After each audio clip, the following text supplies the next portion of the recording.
Today we've got a very special guest. You're going to love it. This is Aros Mackey. He is the owner and founder of Adaptive Ops, which is an organization that is involved in rescuing abducted children who are being trafficked. And that is what Aros does, front line.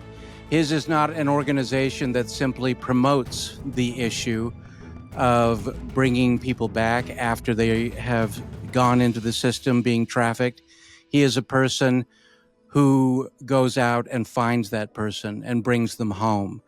I want Aros to tell a little bit more about himself and his company, Adaptive Ops. Thank you, Chris. I'm so grateful for our friendship. Loved all your books. So here's the plug for Tennis Shoes Among the Nephites. I love it so much in my life. It was inspiring.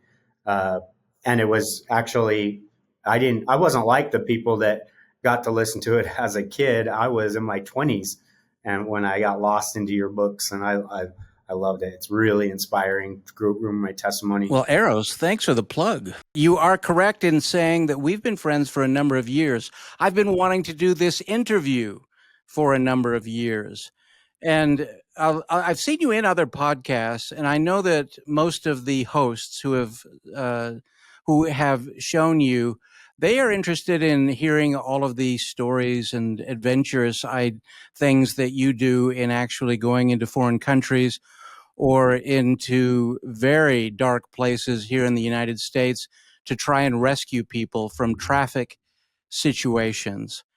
And it's a very dangerous, it's a very technically detailed position. Tell us a little bit about what Adaptive Ops does. Oh my goodness.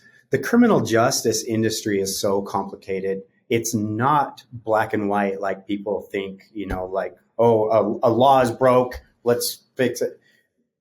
There's a law enforcement have discretion.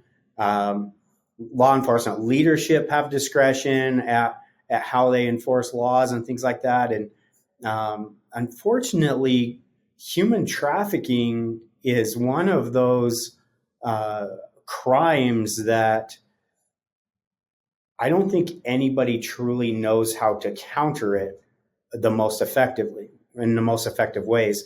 And that's because the traffickers have had free reign for a long time. And I'm a man of faith, and I'm excited to be on your podcast because I want to be able to speak freely spiritually. That was my whole motive. I'm very aware from previous conversations with you as to, this is such a touchy issue because you have to be careful about the cases that you take on. And you've explained to me that you've gotten phone calls from people who want help. They have a child who's missing. They have a relative, a loved one who they feel has been kidnapped and has been drawn into a situation where they have no control. They need you. They need someone like you to figure out how to go in and rescue them and bring them back. And by the time that you rescue them, it's possible that they are now addicted to drugs, because that's what a trafficker forces someone who's being trafficked to get involved in. And so it's a process. And I know that one thing that you explained to me, and I'll let you explain it better, is that when you take a case, somebody that you intend to rescue, you make it a very deep matter of prayer, a matter of spiritual guidance before you'll even take on the case. Well, tell us more about that. Because of the nature of my role, there's a couple things that people need to know about as I go into some of the explanations and telling about it. The word rescue doesn't resonate in the industry in the U.S. with those who are actually doing the work. I try to use recovery. If I use rescue, then I'll say that I'm helping rescue a family, because the family are the ones that are that they're not going to be offended by you help them rescue. These girls out there and the boys, they get their self-worth beat down so bad that if they have to be rescued, then it's almost like they just feel even more not worthy of that. And so when I'm talking to people who are victims in the situation, then I'm encouraging them to rescue themselves. I'm here to help you rescue yourself. That's the way I use it when I'm out in the field. And then I have these amazing survivor leaders, women who were trafficked in the industry and had effectively escaped it and has been able to get past the mental and emotional issues that come with that. And they're actually going out and doing this work. And I'm helping them help the victims rescue themselves. And so when somebody comes in and claims, or I get it all the time, people create new organizations. We're going to rescue. We're going to kick you indoors. We're going to come in. We're going to be the white knight in shining armor. And the survivor leaders hate that kind of stuff. And I know also that, like, I want to encourage people to try things. It's like, yes, we need you. We need the whole world to be trying to stop this, but you clearly have no idea what you're doing here in the US if you're using the word rescue. You're going to go rescue. It's not like that. Recovery. Yeah, recovery. I help the families rescue. I rescue families, and I'll help the families Now, rescue in their your loved ones. experience, let's get back to the basics. Yeah. We're talking about American citizens being trafficked primarily. Yeah. Although I do know that you've done some work overseas as well. You've been associated at times with Underground Railroad, but you're on your own now. Adaptive Ops is your company, is your organization. So who are the kinds of people that are being trafficked, and how do they get into that situation? Yeah. And who are the people that are trafficking? Americans. Who finds the victim, and how are they found, and who takes them? And I'm sorry, I think it's important to keep setting the stage, because I've got plenty time. We can go through all these. Yeah, all these. And I think the 800-pound gorilla in the room is you threw out Operation Underground Railroad. This is the majority of your followers are members of the Church of Jesus Christ of Latter-day Saints, which I'm the card holding member. I'm in it. I have my testimony that's true. And absolutely. And so what I'll say about that is, Tim and I started about the same time. You're talking about Tim Ballard, who was associated with that. And when we started we didn't know what to expect with how, bringing about a nonprofit that's going to kind of publicize the work. And I felt like we needed to do more work in the US. He didn't think it could happen. He felt like it needed to be international, and he was trained in doing sting operations and stuff like that. And they were experimenting, taking the drug sting operations and kind of trying to do that with human trafficking sting operations. And who are the traffickers generally in the States? Are they still cartels and organized crime? Well, the traffickers are anybody who is attempting to or is exploiting somebody for personal gain. Traffickers can be drugged out mothers. It can be stepdads. It can be boyfriends, or it can be the straight up street bosses, the guys that were running drugs and kind of controlling his territory out on the streets. That's typically what people think of when they think of traffickers.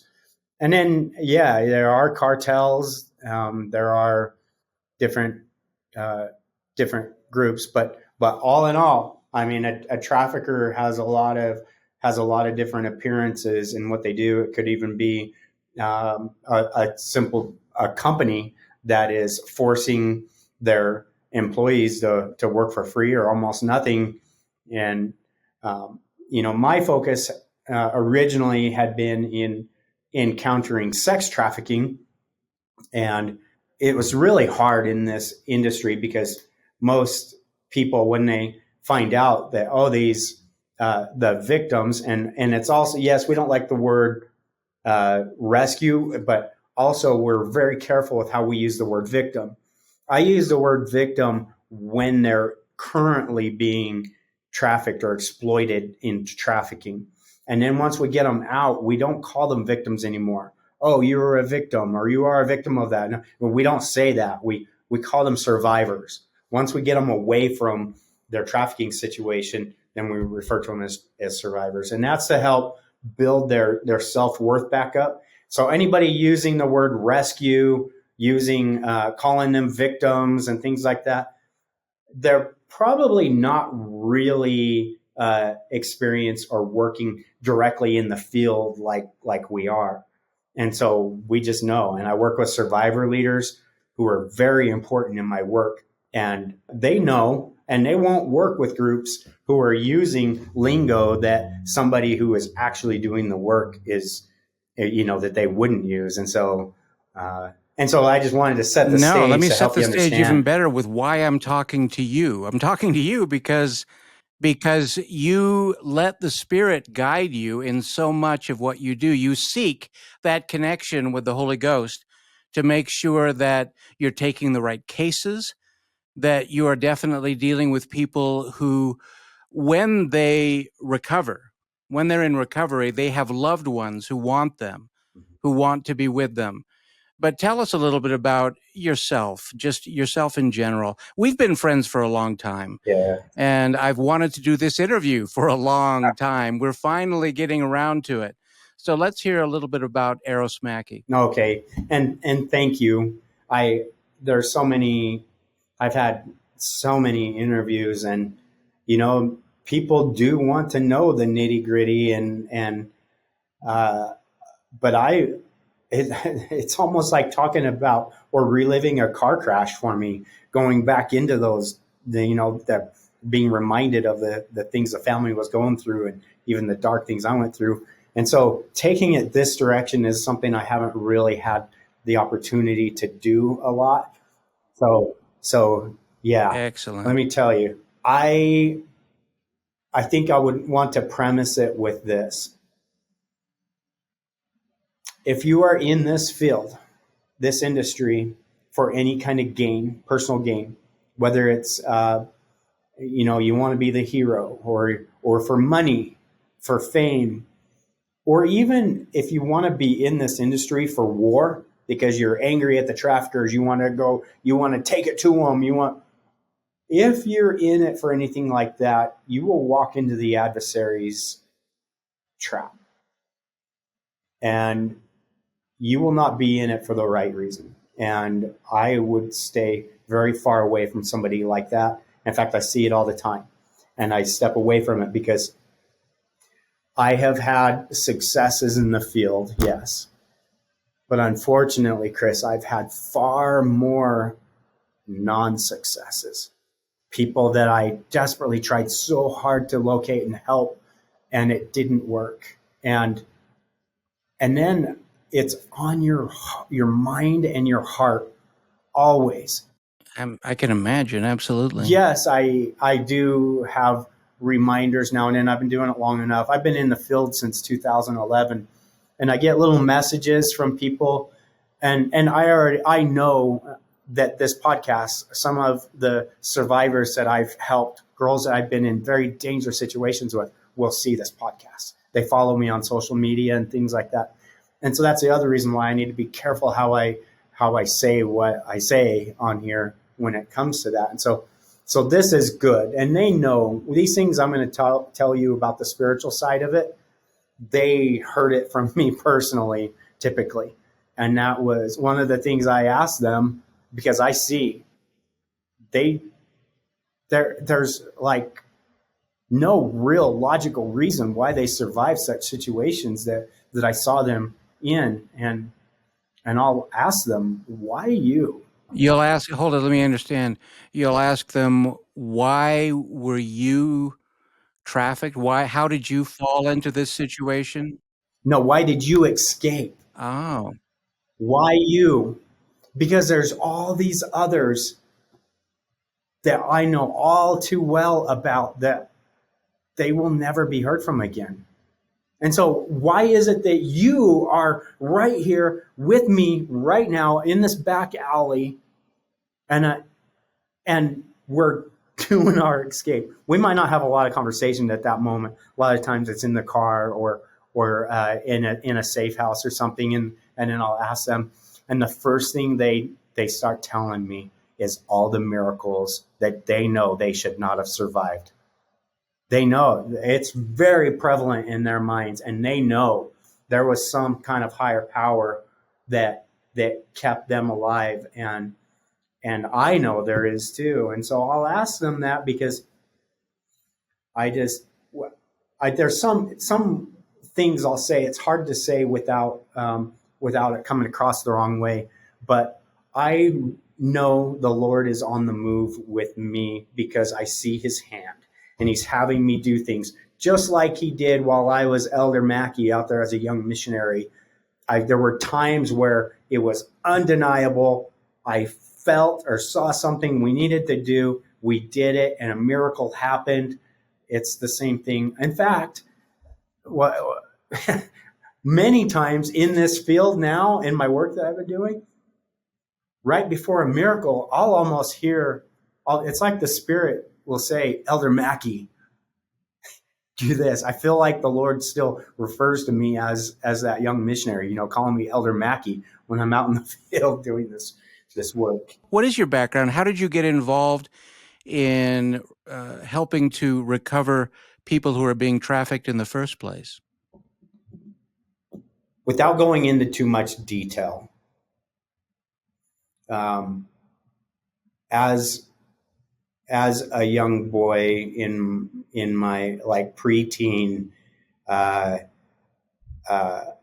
my stepfather was grooming me to be a drug dealer and a person that exploits other humans like he was. Wow.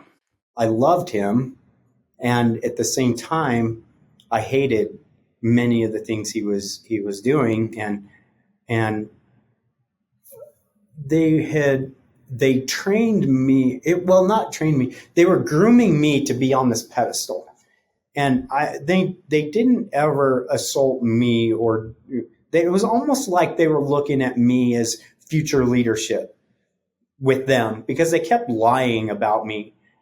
Anytime there was they would bring in a new dealer that they were selling drugs to in their network, they'd be introducing me, and they would say that I'm the quarterback on the football team and stuff, and I'm in sixth grade, right? So what you're telling me is that you have been involved in the situation where somebody was trying to exploit you, or where human beings were trying to exploit other human beings, whether it was for drugs or other kinds of trafficking, since you were very young. Yeah. And it wasn't that they were trying, they were. I saw it. I saw them doing it, and they were trying to get me to be that person with them, and they were. Where did you grow up? In Southeast Idaho.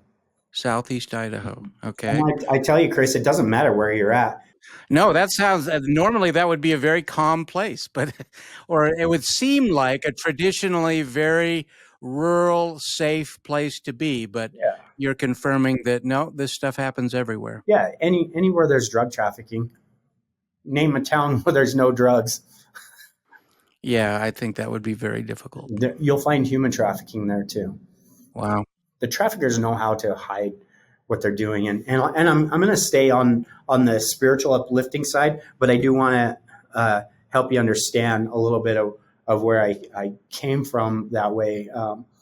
I saw these men doing this illicit work, and I also saw some of their inner workings of trading their children off to each other. Their own children. Their own children. But it was unspoken. It's not like, hey, I tell you what, if you arrange this over with this child, then I'll give you this more narcotic or this much more weed based on this. No, it was unspoken. They would just do it. They would give more bags of weed for the amount. They arranged the sleepovers. That it was plausible deniability. And they Plausible deniability, just by actually performing the evil works, but not actually talking about it That's right. in person amongst themselves. That's right. And um, and so that is where I come about this criminal justice side of it. As I know, it's like I know they knew the law, and they were teaching me things about the law at that young age, at how to avoid police officers.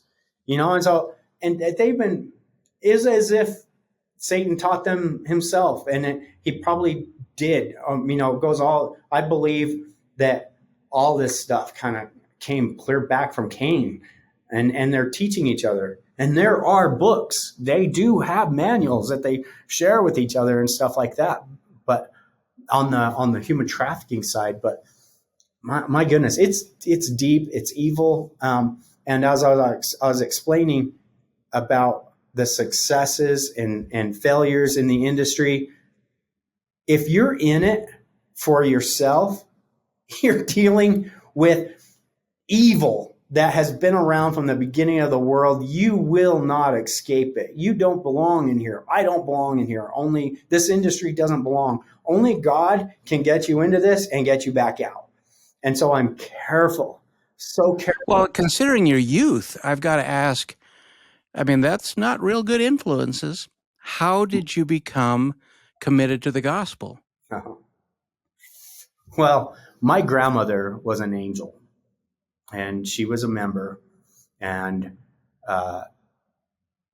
she had me baptized when I was 8, and Okay. I never went to church. Well, I did a couple times growing up, maybe a handful of times I had been to church, and then but I was definitely not somebody interested in continuing to be in church, and my brother was an active member his whole life, and so him and my grandma would try to get me to go to church. And so my brother and I were like this, and we would actually be in fist fights and stuff because he was trying to get me to go to church. So I was hard hearted about, I'm not doing that. Those are, and then, so just to kind of close the gap a little bit before I tell you where that conversion really happened. Coming back to my stepdad, he had this. I have 2 stepdads. My first stepdad was not a good man. Okay, my current stepdad is an amazing man. I love him. He's treated my mom so good. But this first stepdad, who he is deceased now, he was. One day we were at a dealership, it was a junkyard that had some cars there to sell, and this guy would, we would meet at this kind of almost like an underground location, very scenic for the illicit, as you could imagine. And they would come in, and some dealers would come in and test the weed that was there, and and they would take a big hit of a joint or a pipe or something, and one day I was standing on one side of the counter where you enter, and one of the dealers came in to test it. He was standing next to me. My stepdad and his evil friends are on the other side of the counter. And this guy takes a big hit of weed, and then he just falls straight backward and hits his head on the ground. And, we all help him revive him. I'm probably 11 years old here, Chris. Wow. Okay. We're driving back home, and my stepdad, he knows every month I'm sorry. That's all right, man. I'm looking at the Boy's Life magazine,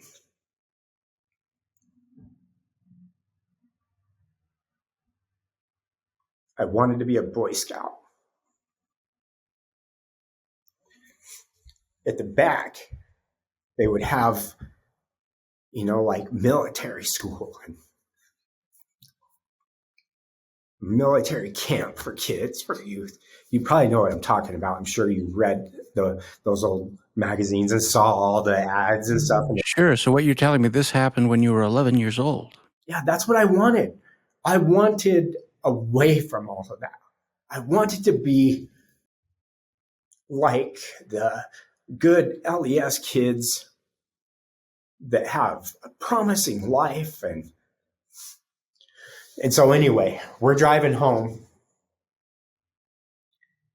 And he says, Aros, if you were a good scout, you would have caught him so he didn't hit his head. And looking back with hindsight, I know that the Spirit came to me and told me that is the exact same manipulation that they use on each other and that they use to exploit people. And I felt it and saw it. And I remember looking at him and thinking, I'm 11 years old. And he was in his 20s at that time. And I was just thinking, you might actually believe that. I think he was believing it. And I felt like God was giving me a wise insight. He was trying to use the objective or dream you had of being a Boy Scout to manipulate you. Yeah. And you felt like he believed his own lie. Yeah. I really do believe that he believed that. And I just instantly knew, I am not one of you. And I will never be. And then I kind of started thinking differently than them and trying to avoid. I still wanted to impress my stepdad, right? I wanted to, that validation. And so I still was a good son, trying to help him and do things, to impress my father, but my stepdad. And then it wasn't until I was, I think, probably about 14. He was trying to get me to do something in that kind of a direction. And I was like, no, I'm not doing it. I took a stand, put my foot down, and him and I got into a fight, like an actual physical fight. And he was big enough, and I was a big kid for my age, but I remember he picked me up with my leg, on the ground. It was kind of dropping me, but I was punching and kicking, I was fighting. And I wasn't going to stop, and he knew it. And then he just kind of stopped. And he goes, "You're not one of us." I never had a problem with him again. He knew that I was not to be tried to be pulled. You were not going to become a commandant drug dealer. Yep. Trafficker. Wasn't going to happen. He knew it at that moment. And then things ended up happening between him and my mom not long after that. And she kicked him out, and, he continued on his path. And then he ended up dying from a rapid case of MS. And I knew, and I saw him again later and right before he passed away. And I knew that God took away that body that he did so much bad with, and interesting. And, so I forgive him and I pray for his soul. I believe that, and I do hope in the eternities, he is somebody that I have that relationship with in the future, if it's between him and God, And so you have a good heart. I have no harm. No, I wish him no harm that way. But, and I still wasn't really that connected to the church, wasn't really that interested. And then,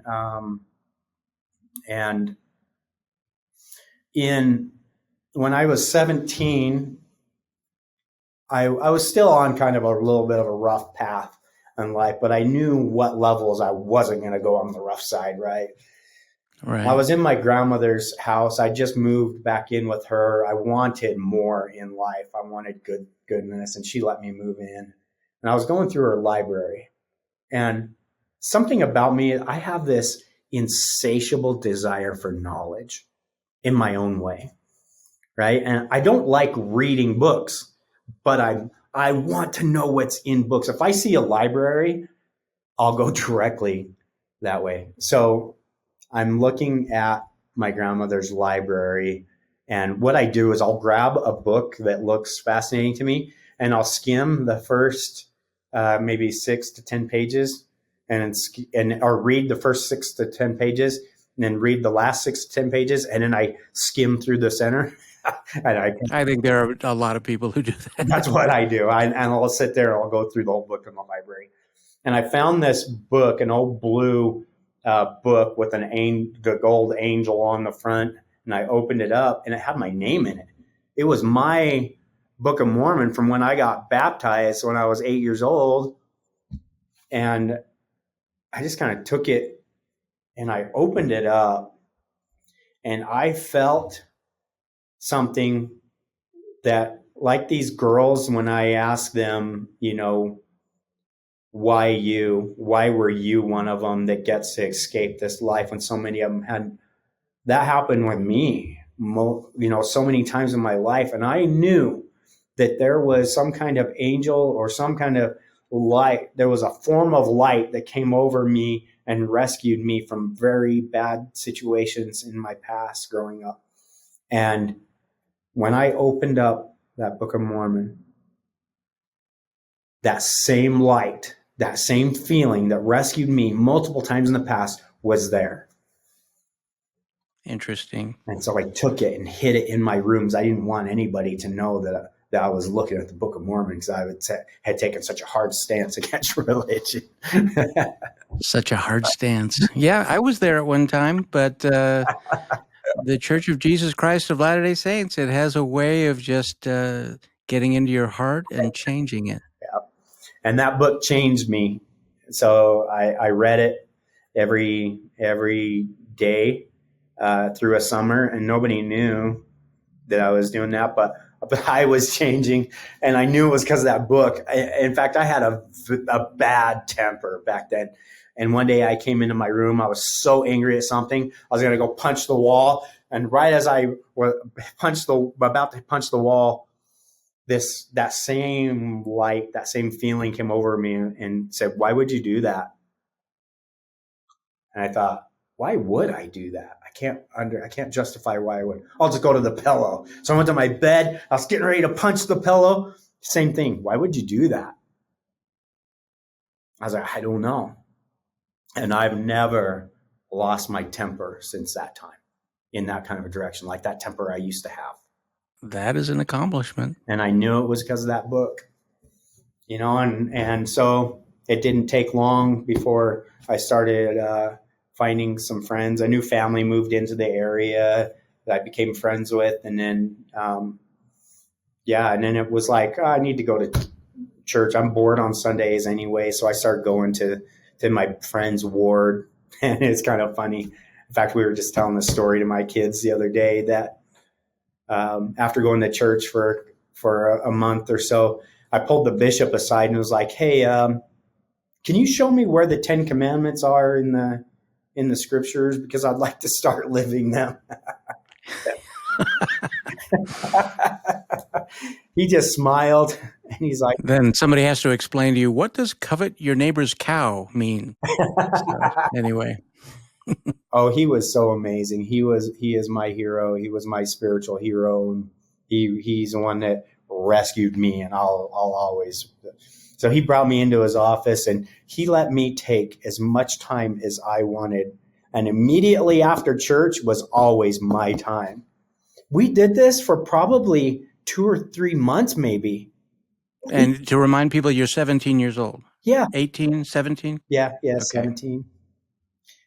I know how bishops are. It is amazing. We would be in there for at least an hour usually, and he would let me ask any question, and he just taught me so much, and it was amazing. It was truly amazing what he did, and my testimony now is the same as it was then. I don't care what anybody says about the church. I know that the Book of Mormon is true, that light is undeniable. I don't care what happens in this life or in this world, that's real. And if the piece of that pie is real, the rest of the pie is going to be. And so the problems that come up, I have people try to throw the CES letters at me and stuff like that. I'm like, you know what? I don't care what you try to say. I've always had a real problem with the CES letter because when I read it, I feel like I've read this before back in the 80s, Yeah. because all sorts of fundamentalist organizations used to distribute pamphlets with, I'm sure it was a cut and paste situation. It works good for But people who don't have a testimony. And it's like, yeah, I mean, if you don't have a testimony, it's going to be really hard to gain a testimony if you're studying that. And so, well, sure, but it is probably the most successful online anti-Mormon piece of literature. probably. But anyway, I want to hear more about your background. Okay. It's like you gained a testimony of the church, you went on a mission, Yes. but then what experience brought you into the current field that you're in? Did you go in the military? Did you become a policeman? No. Oh, and I do want to get this out there because it's tender to me. Like I was trying to explain with the Boy Scout thing and the going to military school. Those guys, my stepdad and my first stepdad and his friends, they kind of taught me that's the other side. They don't want you. You avoid them and stuff like that. But I desperately wanted to be on that side. And so, yeah, I went on a mission and then had amazing experiences, came back. Where did you go? I was in Toronto, Canada, in the Western Toronto, Canada. Yeah. And I wanted to join the military. I wanted to become a police officer. But I felt like once they found out my past, where I came from, they wouldn't want me.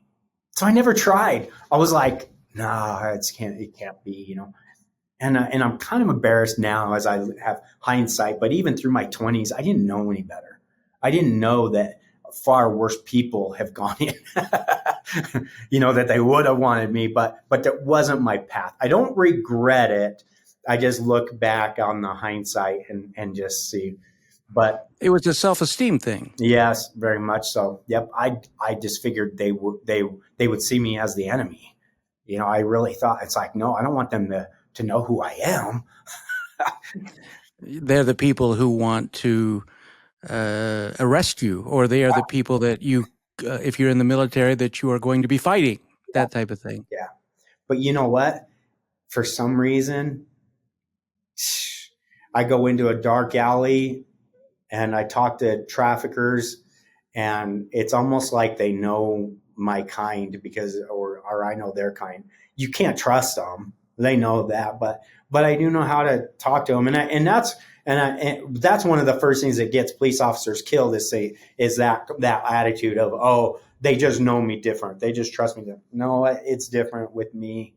I know how to approach them, and I know how to not be exposed to them and be vulnerable, but I know how to approach them and talk to them when they're most vulnerable. And I know how to say the right things that drop their guard. You got to give me, I mean, I know you don't want to go there, but you got to give me an example of what you mean by that. Okay. There's a guy who is a repentant trafficker, and he helped me get a lot of information about how to do this work in the United States in a way that nobody else can, because he trusted me. He knew kind of where I came from, my background, and he is a person trying to reclaim his salvation. And so when I'm out, it will never resonate right with people, especially people that want to kill traffickers and break, kick in doors and carry victims out. Like it doesn't work that way. In fact, almost every single one of the girls or boys that I helped get out of there, they had a love for their trafficker that Stockholm syndrome. kind of, and, Stockholm syndrome is they bought into the mission. This is different. Like if you're with a complete stranger and you're traveling in a vehicle and you guys get into a car crash and somebody dies, you both luckily survive. You now have this bond together. You're drawn together because I get it. It's called trauma bonding. You're drawn together that way. That's how a child can still love an abusive father. Like those kind of things are what happen in the industry, and the traffickers know it and know how to use it, and they know how to manipulate their current victims at how to say the right things to law enforcement. I knew how as a child. I knew how to talk to law enforcement so that they couldn't arrest the people around me. And that's what the traffickers do. They use force, fraud, and manipulation to get these girls and boys to say the right things to protect the industry, and the victims will do that to out of love, and or fear, and sometimes it's a mix of it.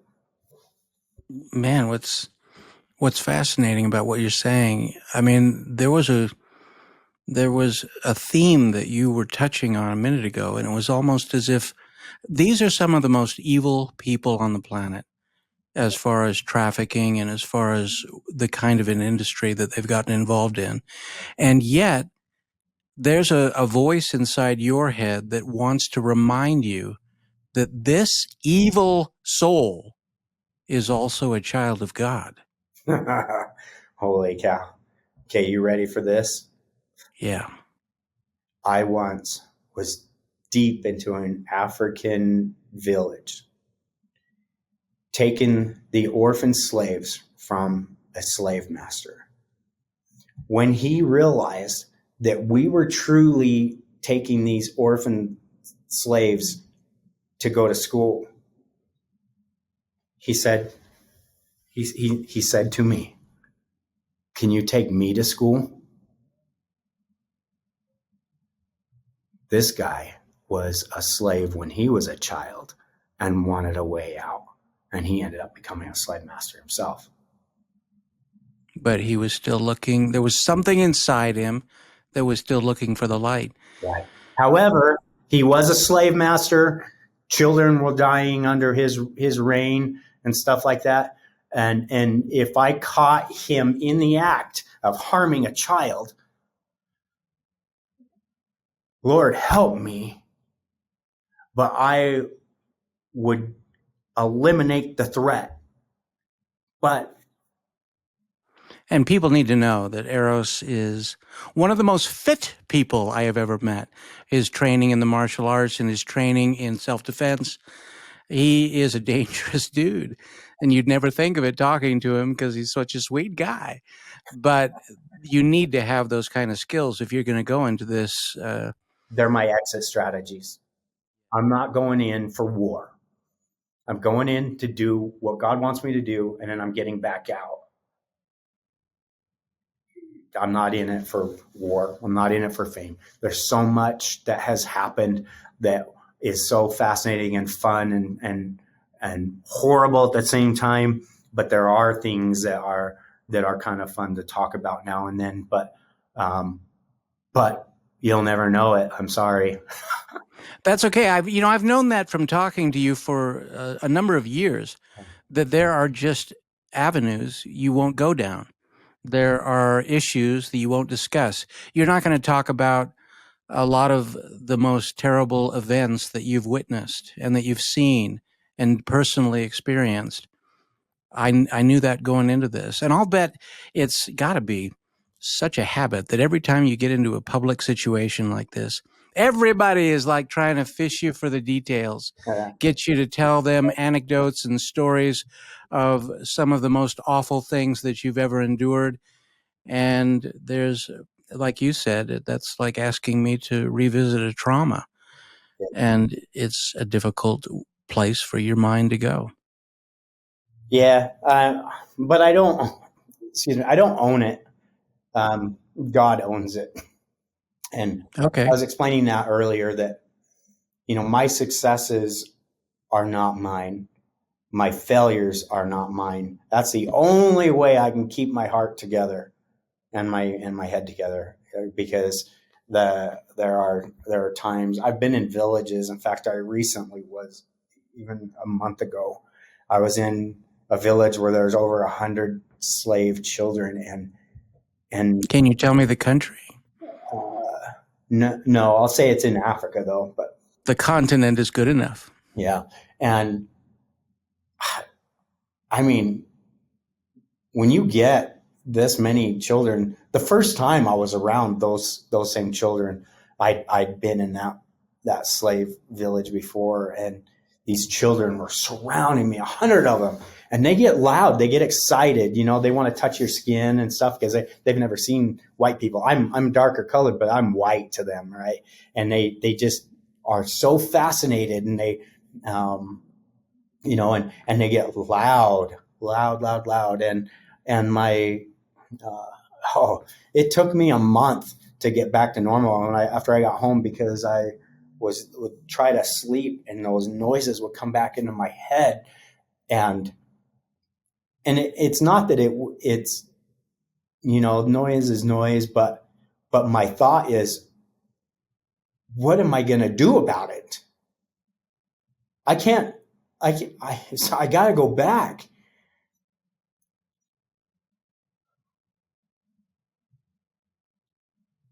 We have amazing men and women on the ground now that I personally have trained up to do that, because I know. You mean they're people that you've trained up to fight human trafficking? Yeah, to take my place. Because that time will come where I can't do it anymore. I have to have somebody else. And,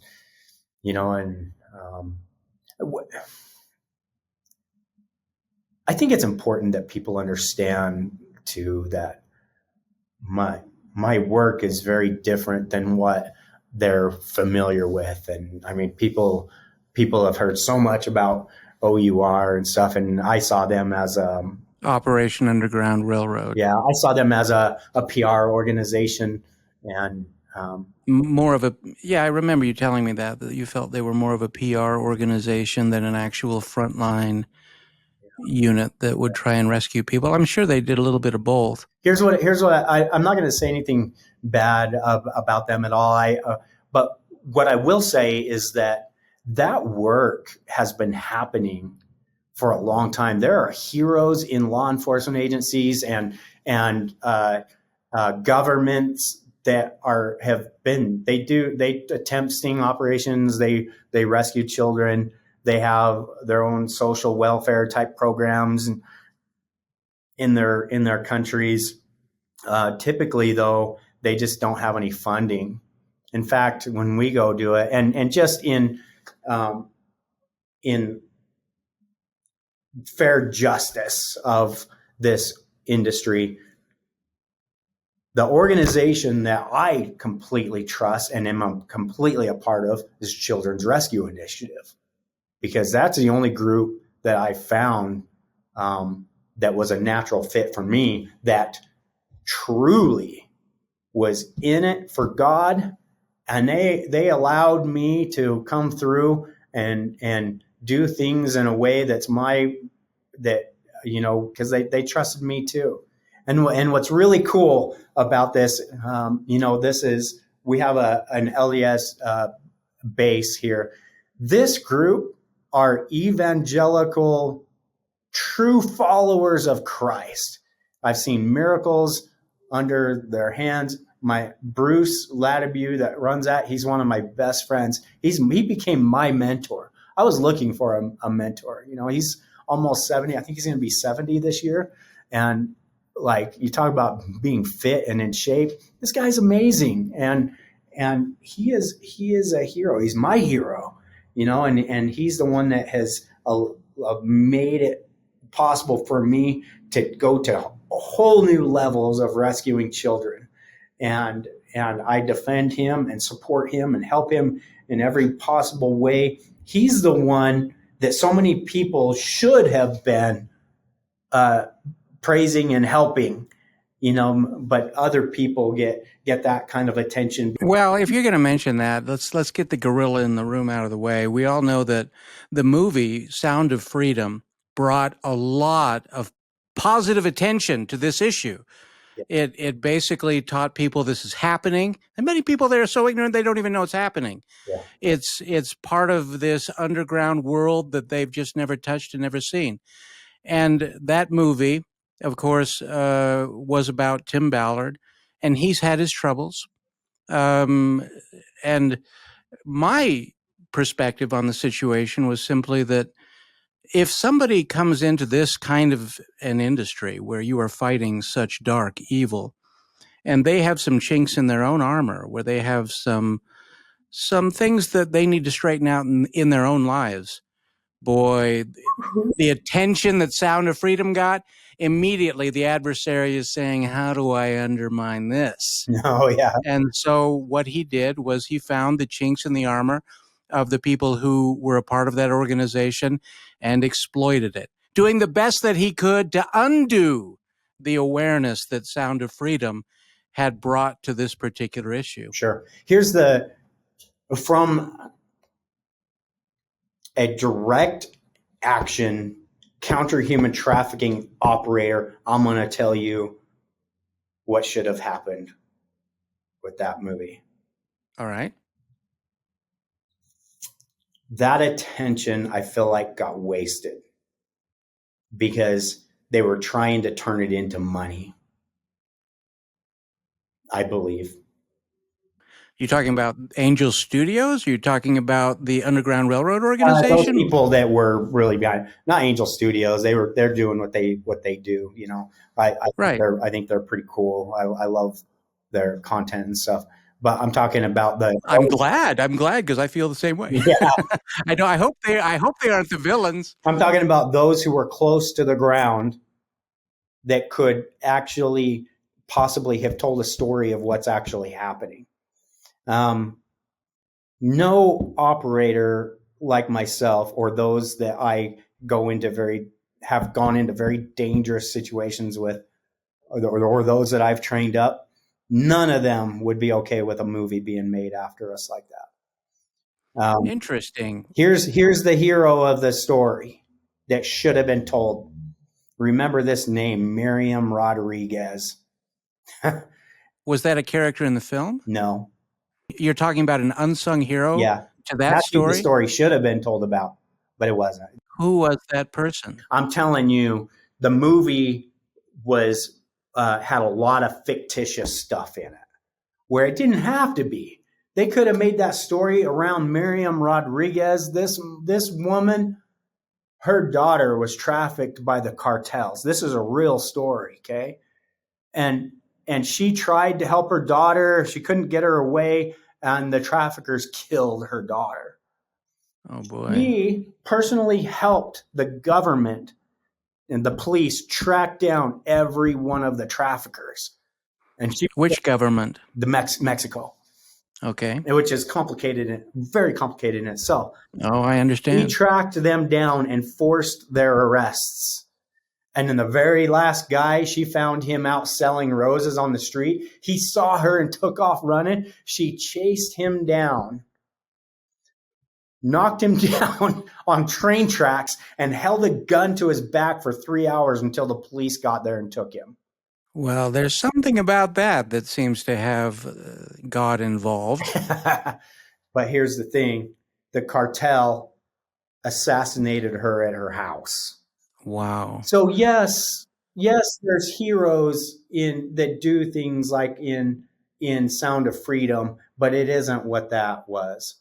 The hero of that movie has never done a solo mission. He's never killed anybody. He's like the movie was saying. But there are people that have, and it's not operators, it's parents. The parents are the ones that are driven to those kind of things. They're the heroes. They're the ones that need the help. They're the ones that need rescued. That's why I did it differently. I went out and I found families that were desperately trying to find their loved ones, and I would help them become the heroes for the loved one.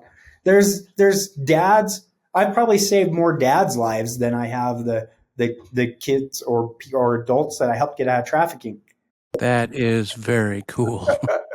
And I'm proud to say that, because these dads, we've gotten a lead, and I've had dads going, I'm gonna go kill that SOB. I know we know where they're at. I'm going in there right now. And I'm like, listen, you can't talk like that. You talk like that, I can't help you. I can't. Not only for the legal reasons, but I can't help you. And then we get off the phone, and I'm like, great. Now, and then the Spirit tells me, don't you have a head start from distance from that person? Boom, I'm gone. And I take off and I go clear that trafficking house, and before the dad gets there, and then discover it wasn't his daughter, it was somebody else's daughter that just looked like her, but it wasn't his daughter. Those kind of things. So you saved the father from getting killed. Yeah, or killing somebody. Like he was going to go in guns blazing, but I made it 45 minutes before he did, and cleared it, And then when he got down there, and I mean, this man is a brother, and I mean, he loves me. I love him. Every father can relate to what you're saying. If somebody hurts one of my children, I want to kill them. Yeah. And you're the one saying, no, come back on the Lord's side with dealing with this situation. Approach this the way God would have you approach it. That's right. And if something happened to one of my children, I would want Chris Heimerdinger to go, because I trained you to do some stuff.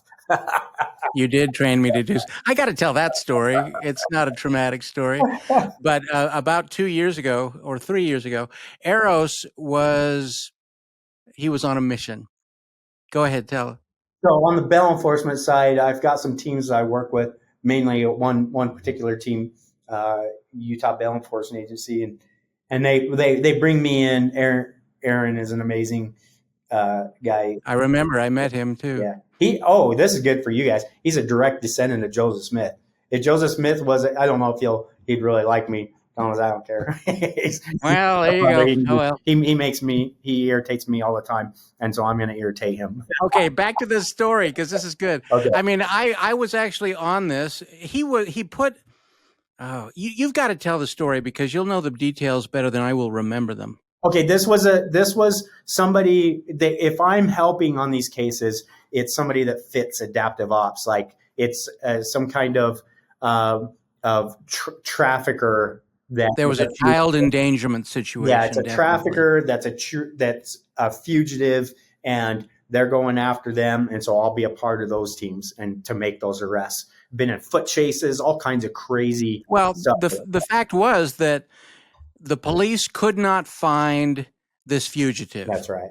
Yeah. And you did the research and did the surveillance. The intelligence. Yeah. In order to be able to put a tracker on this guy's vehicle.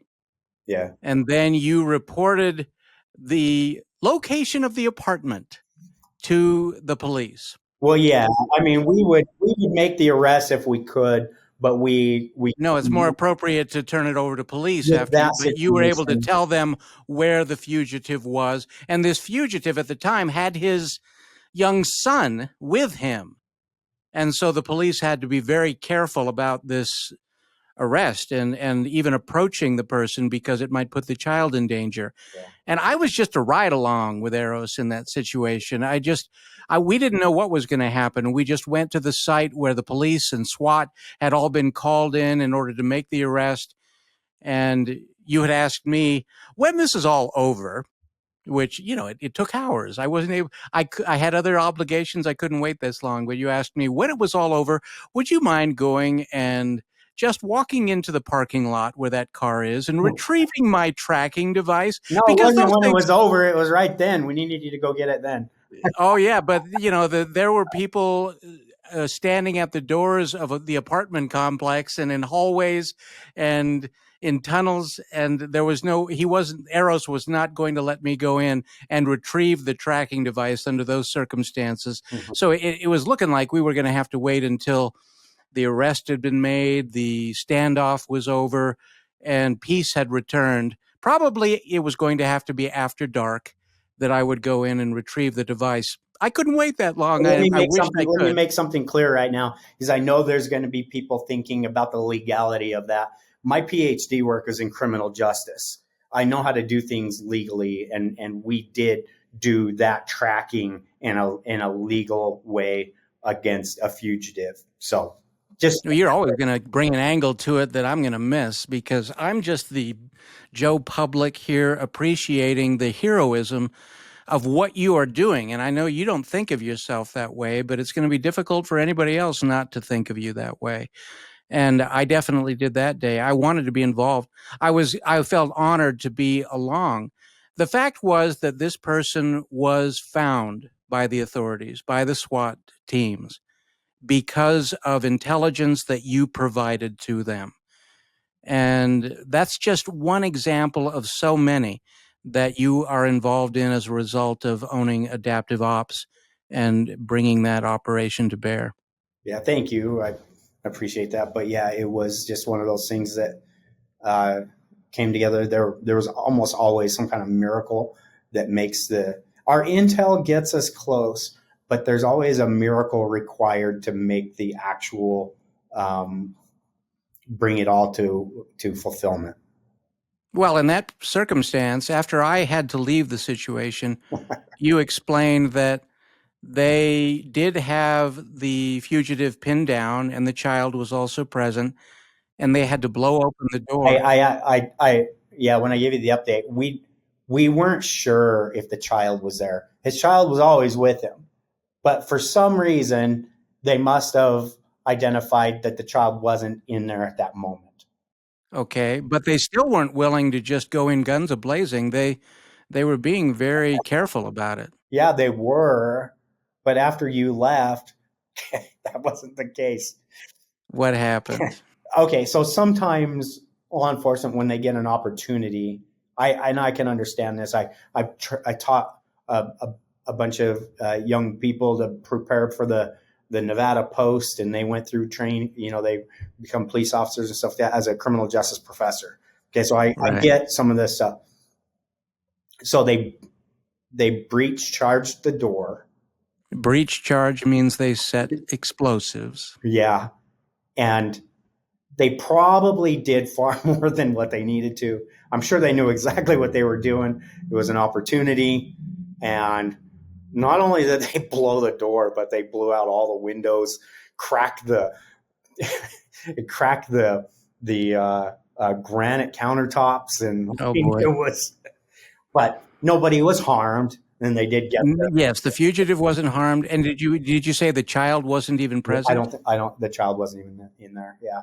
But the police had to act on the possibility that the child might be Yeah, present. yeah. I think they got some kind of intel. See, when we're private citizens operating in this kind of a direction, I'm very, very careful at not stepping on law enforcement toes. I never want to be accused of compromising an investigation and things like that. So I know how to navigate this so that even to the point where I know how to make it so that the chain of custody of evidence doesn't connect to a nonprofit or a third party, because I know how prosecutors work. They need pure intelligence that leads to evidence and that they can use for. So I understand all that. And Well, what that is telling me, and I got to make this point, is anybody who thinks that they can just jump in and do this kind of work needs to wake up and realize there's a ton of preparation, there's a ton of training. that goes in to make sure that you're on the level with legal issues, that you're on the level with physical issues, you're on the level with technology and intelligence issues. You don't just jump into this willy-nilly, random. Yeah. And you know what? These poor families, oh man. The hardest part is me. Families that are victims Yeah, of traffickers. yeah. The hardest part for me is to get my heart ready, because the very hardest part is when I go into a home with a family, and and I get everything I need from them to help with the case, because this is a family that the dad's not working right now, because how can you work? No, under that emotional strain, right? Jobs are intense. You gotta have your mind in it. And if they're at work and they're trying to get their mind in their work, they can't. And then because they're like, okay, I got to make money so I don't lose my house and my cars. And then they're also thinking, if I don't go out there right now, this might be my daughter's last day on earth. That kind of panic does characterize a father Yep. in that situation, or a mother. So when I come into their house, I feel this weight come off of their shoulders and onto mine. And rightly so, because if I go into there, I'm ready. And I'm like, okay, you now have a professional that's going to go out and help you go to work, go to sleep, go, leave this to God now. And leaving it to God often means that you are on a stakeout in Las Vegas, Nevada, in the hottest day of the summer, where you can't even turn on the air conditioner of your car because you don't want to draw any attention. Yeah. I mean, the details of surveillance, there's ways that I've, as a surveillance professional, there's ways that I know how to become most comfortable, but it's hard. But yeah, I'm usually, I'll do surveillance 24 hours a day, and I'll live on protein and water, and until the case is closed, because I love being at home. I don't want to be out there longer than I have to. And so I go and I break the case and get it done, and then go back home. Where you belong. Yeah. Uh, things that people don't understand. Like, there's families that, okay, you need to know, I don't have a call helpline. I tried that at the beginning. It was the worst mistake ever. So if you get a nonprofit agency that pops up and they have a call helpline, it's like, they're not real. Okay. I'm telling you. Well, people need to know the difference, because we're just, when you're desperate, especially if you're a family that's in trauma situation, you're going to reach out to anybody. Yeah. And you'll take the least amount of incentive, thinking you're going to find somebody that can help. People need to go to the police. If they can't get local help, go to the Attorney General's office. If they can't get help there, then, Department of Homeland Security has operators out there looking for, on the watch. There's things that can be done, and that's what needs to happen. And so if somebody brings me a case, 98% of the time, I'm not going to take it. And here's why. I have taken cases that people brought to me but the spirit was there, and it was like, you need to do this, and then I'll do it.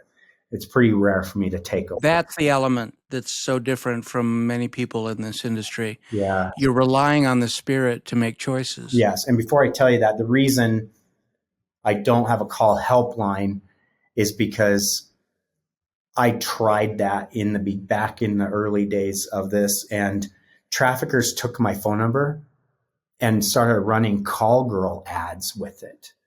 So if somebody Googles my number, then call girl ads come up.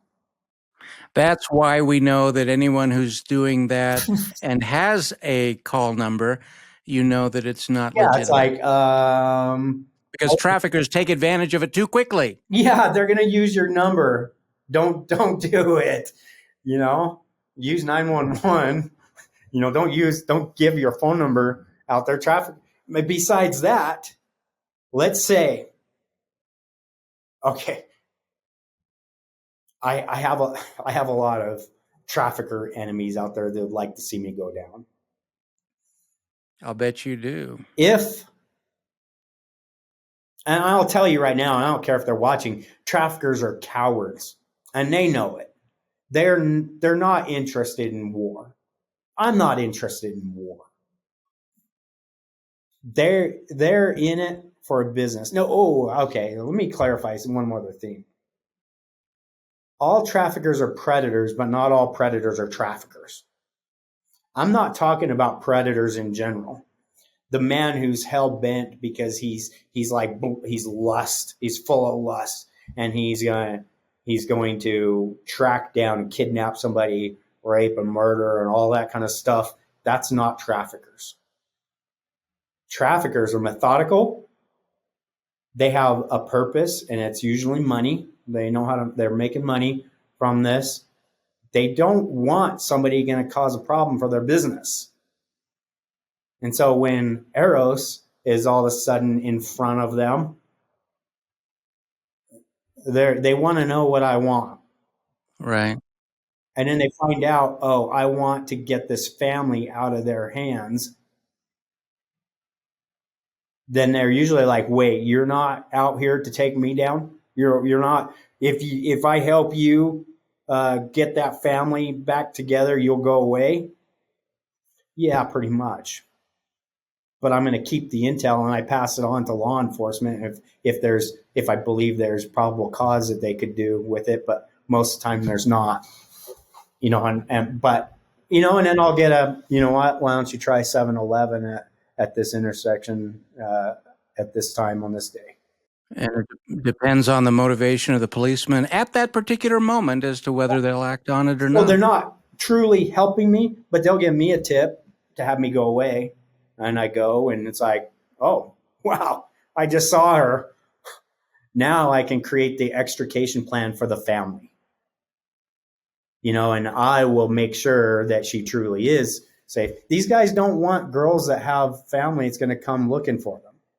No, and so that's why it's so helpless and hopeless for so many victims, because they find themselves in a victim situation because they don't have loved ones.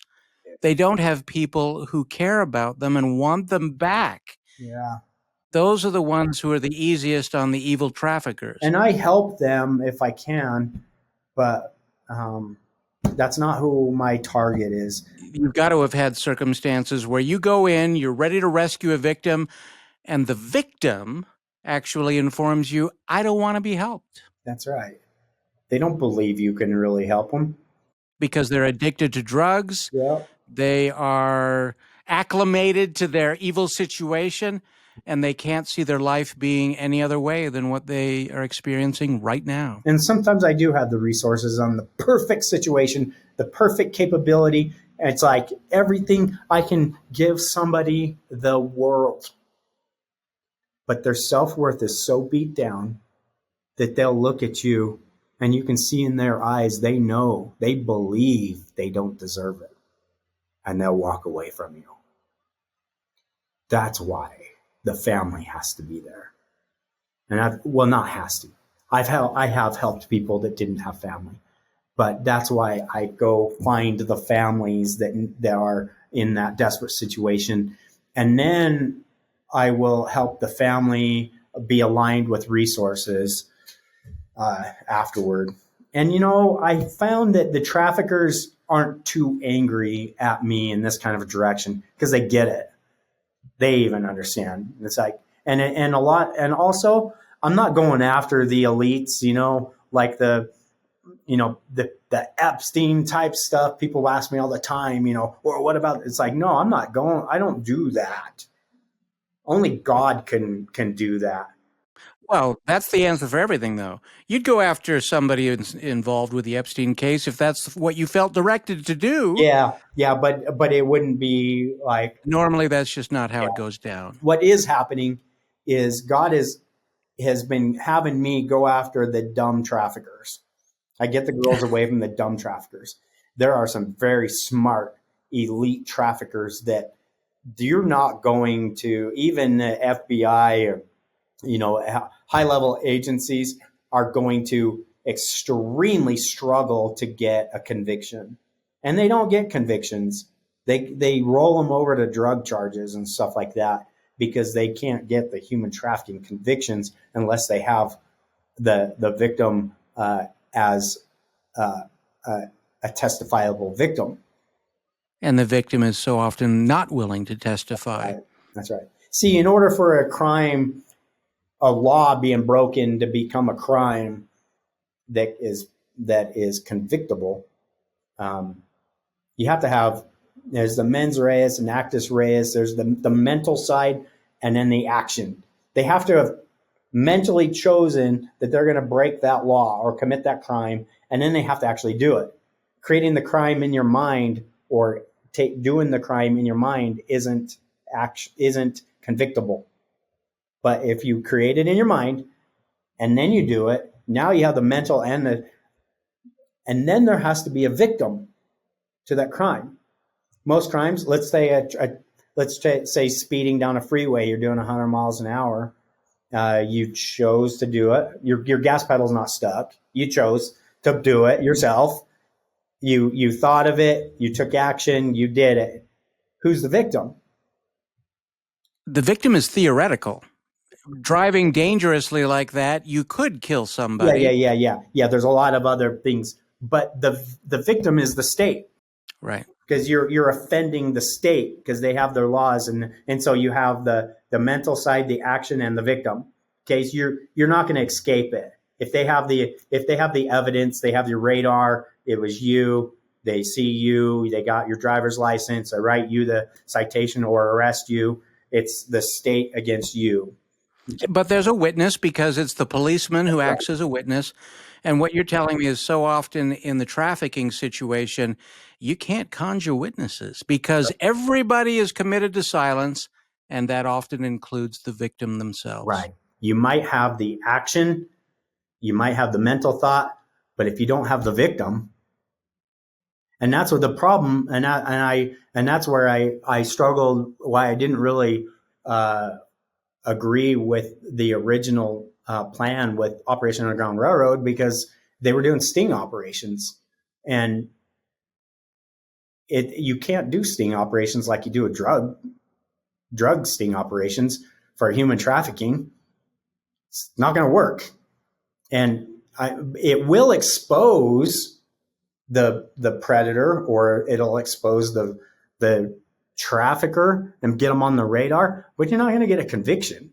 You can get a charge, or you can get charges toward intent and stuff like that. But here's the thing.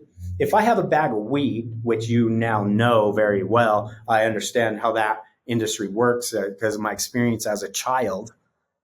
If I have a bag of weed and I hand it to you, let's say I'm a law enforcement officer, I hand you a bag of weed, you hand me cash, boom, boom. Now, you took an illegal drug and gave me cash.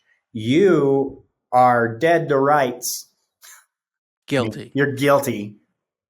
If I take a bag of oregano and I give you the oregano and you give me cash, you're not dead to any rights because you didn't break a law.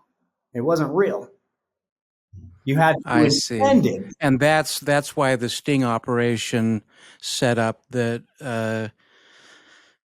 OUR was doing was not maybe the best approach. Yeah. Now, children were really brought in there, and children were really brought, sincerely rescued. Yeah, but it wasn't the team that did it; it was the police.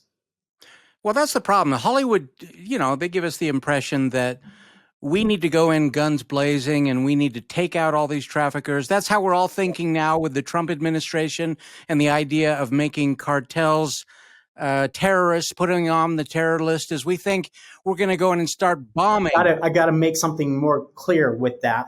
The team is heroes. They're heroes in doing something very brave. And those children wouldn't have been identified by the local police if it wasn't for them setting up that sting and pretending to be predators wanting children. There was bravery They did. There is goodness to be found in there. So they're not bad. Like, it's just the story being told is not what people think. No, everybody needs to get on the right page with Yeah, regard to how to yeah, because right now, even it's like we can feel the anger of knowing that all this fentanyl is coming across the border. Human trafficking is taking place. yeah, And the first thoughts of a testosterone charged male is you go in guns blazing, yeah. you go in to take people out. And the Trump administration just declaring people terrorists, it's a lot more complicated than that if you really want to make a difference. Whew. You know what? That was one of my thoughts as an early political scientist, and then moving into criminal justice. Is I used to think, oh, we need to look at the cartels being listed as foreign terrorist organization. And then I started thinking through the policy, and it's like, oh, holy cow! Okay, at that time, I was a counter-terrorist um, uh, intelligence practitioner. Okay, so I was studying counterterrorism and putting together packets of information toward countering terrorism. And here's the thing: if you knew that your family member was a terrorist and was engaging in terrorist activities, and he was living in your house, you knew where he was, and you weren't turning him in, you're aiding and abetting a terrorist. You're going to get terrorist charges too and find yourself in Gitmo. Well, that's the problem with everyone who is in cartels. That's right. They're all involved with people who are also going to be charged with aiding and abetting. It's just such a mix and a mixed The bag. cartels deal in drugs. You Yeah. probably know somebody that might be connected to a cartel dealing drugs, which now means you know a terrorist that's engaging in terrorist activities. If you don't report that, you could be brought in through that. That's where I was like, oh my gosh. Well, that's how they can manipulate people. They can just, everybody on the planet could probably be connected to a terrorist Yeah. if you start looking at it. And people do manipulate that so that they can bring charges in order to hurt someone. And Yeah. the motives are only political. That's hard. That's how much evil is in the world. Yeah.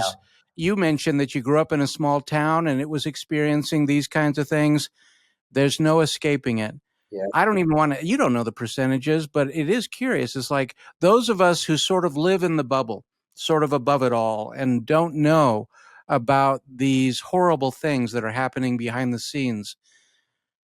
It's got to be true that it's happening everywhere. It is. Yeah. There's no town. Okay. So now coming back to the spiritual side of it, Excellent. Let's do that. when I'm ready for another mission or another case in the US, I will actually go and pray. I'll go to the temple, or I'll hit the scriptures and I'll pray. And my practice is I'll pick two cities. I've worked in over 20 major US cities multiple times over the years. And I'll pick two cities.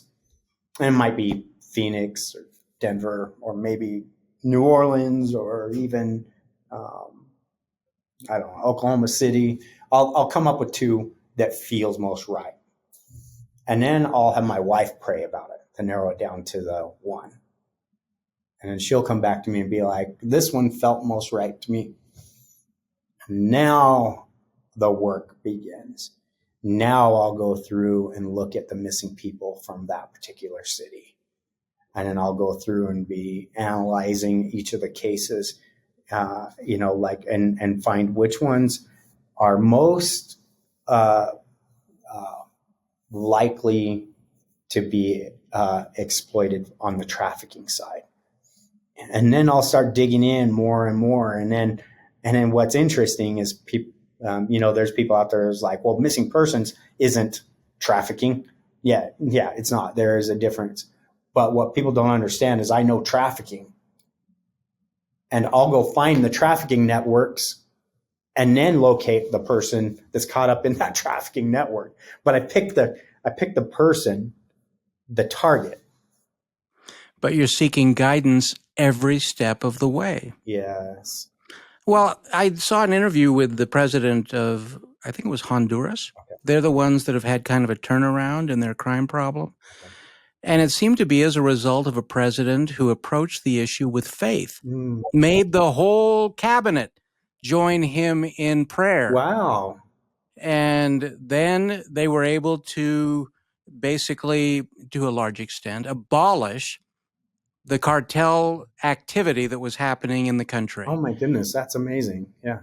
And that's what every country, that's what every politician, that's what every leader needs to recognize. Yeah. You can't solve these problems with your own IQ and intelligence. Those things will certainly come in handy, Yeah. but you've got to rely upon the power of God in order to solve problems this complex. Yeah.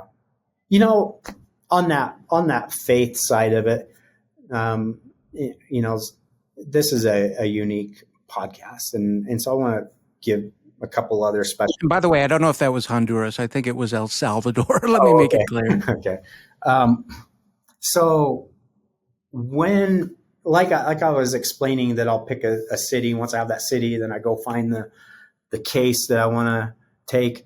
Sometimes I'll actually find evidence and intel that comes to me spiritually.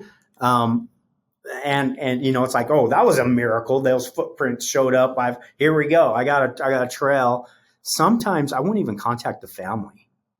I'll go to that city and I'll chase down the leads, and then I'll find their missing loved one, and then I'll find them in trafficking. I'll find them on the street being exploited, and I'll do the intel to figure out, you know, when they're at certain places at certain times, and then I'll call the family and give them an anonymous tip. And then if there's true danger that girl is in, then, you know, I'll act immediately. But I want that dad to be the first person she sees, you know, and then I will go and intercept the trafficker. Hey, she's talking to her dad. Leave him alone. This is a dad and a daughter situation. Stay back. You know, if you do anything more, you're causing the problem. The police are on the way. Why do you illegally have a runaway? You know, I'm using link. And then the trafficker, I don't want to deal with this problem. So Dad, take them away. Take them home. Disappear back into the alley. The traffickers do that kind of thing. Right. And because they don't want the situation, they know that it was stupid of them to find a girl that the parents are going to be looking for. They'd rather find the runaway who nobody is looking for. It's sad. I've had a trafficker tell me, I'm looking for girls with daddy issues, you know, and like, it's sad. Like they're looking for that. But if they know there's a family that truly loves their daughter and coming after them, they don't want those girls. And so I go find those families and go help them, because there's moms and dads and grandpas walking dark streets and alleys that they shouldn't be, you know, and anyway, and so that's how I do that. And you try to do the walking of dark streets and alleys. Sure. And then locate, share the information, and have the parents come in and be the heroes. I've watched dads get to their daughters, and then I go home and my heart is like bursting out of my chest. That's my currency. That's how it should be. The victim needs to know that the father cares. The dad or the mom or the brother or sister is the hero, not me. They'll never even know. There's been a lot of those. They'll never even know that I was a part of that. And that's my reward. You can't explain. There is nothing that I could do to give me that feeling as I'm driving home. Well, that is the lesson of this podcast. It is that this kind of work, God had better be an element. God had better be a big part of it, or you're going to be chasing your tail. Yeah. You are not going to be able to succeed. Yeah. And the Elder Mackey part of it, let me tell you, when I'm out there, I feel like it's the same kind of a thing, because while I was on my mission, there's two quick stories that I'll kind of connect this that I'm using now that I learned there on my mission. One day, my companion and I were in Hamilton, Ontario, in Canada, and we were in a bus chasing mission. We didn't have bikes, we didn't have a car. We rode buses, so we were chasing buses constantly because we always missed the bus stop. We're on one side of town. We're in this kind of high-rise apartment building. We're in the elevator going up, and I had this flash in my mind of this building on the other side of town, probably a couple hours of bus chasing to get there. And I felt the Spirit, that light that happened in the Book of Mormon, that same thing told me, get over there. And I said, Elder, we're supposed to go over to this other building. I told him, and he's like, are you crazy? That'll take us hours to get over there. We'd just gotten where we were. It's like, we got to go now. And we went there chasing buses, of course. And we got to this apartment complex. There were 4 apartments at each level, and it went up like 5 levels or something. And we're knocking on the doors, started at the bottom, going up and up. We get to the last one, and we knock on the door. Nobody answered. And then, we get to the last one, and we knock, and we could hear somebody. It sounded like they were crying. And I'm knocking, and they're not answering. And every time I knock, they go quiet. And then they start crying again, and I knock, and they go quiet. We did this for about 15 minutes, right? And then they stopped crying again. And we're like, well, let's go. So we left. Then we went back into the area the next day, and there was a member, which is kind of rare. As you know, out in the field, there's no. Canada, sure. There was a member on the sidewalk, and we went and talked to them. We're like, hey, how are you doing? And she was with a friend, and she's like, oh, this is my friend. Oh, she needs to talk to you guys. And she's like, yeah, I actually need to talk to somebody. And we're like, well, we got time right now. And we went with her. It was that same apartment. It was that apartment that we were knocking on. And we go in, and we sat down with her and start talking. We pray, and then she tells us that yesterday she was trying to commit suicide, but somebody kept knocking on the door and stopping her. Wow. Yeah. That's cool. And then the other one, it was toward the end of my mission. I was in St. Catharines, Ontario, and I get a call in the morning, and it's the ward mission leader. And he's like, hey, we have this girl. I'm not going to say the name. He's like, she's kind of been astray from the family, and she's younger adult now, but the family heard she's back in the area and want to be in contact. We go talk to her, and it's like, sure. What's her phone number? Oh, we don't have it. Okay. Well, what's her last address? We don't have that. So I just have a name. They're like, yeah, go find her. I was like, okay. So we prayed that we would find this girl, and then we just went about our day at just normal missionary work, and didn't even really think about it much more. And then after our dinner appointment, we're about 3 miles from our apartment, and I had this powerful feeling, that same feeling from the scriptures, from the Book of Mormon that came, the exact same feeling said, we need to walk home. I told my companion, I'm like, I think we're supposed to walk home. Not use the bus system. Yeah, no, we had a ride. They were going to give us a ride. Oh, I see. You had a member who was going to serve as but you had to walk home. Yeah, and he's like, what? Why would we walk home? This is a different companion. And I'm like, I don't know. I just feel like we're supposed to walk home. He was irritated. So we start walking, and there was this store, almost like a Walgreens type of a store. And I was like, I think we're supposed to go in there. And we went in, and we looked around, nothing. I'm like, I don't know why we're in here. Let's go. I was like, I'll just buy this pair of socks. I need a new pair of socks. I set it on the counter, and this young girl is like, hey, what ward are you guys in? And as you know, out in the mission field, nobody says that. Right. And I looked at her, and I go, are you Crystal? And she says, yes. I just said I won't say the last name. And I can still broadcast that name, right? Yeah, it's okay. That's okay. Okay. I won't say the last name. And And she said her last name, and I was like, I couldn't believe it. It was her. This is, I mean, this is a big city, at least 200,000. I don't know how big it was, but anyway, Sure. and I told her, I said, God sent me to find you today. God, and the message is that God loves you, and your family wants to be in contact with you. Can I get your information? And she gave me all her information. And then I went back and gave her information to her family, and it was done and over with. Well, sounds a bit like a prelude to what you later did for a living. That's right.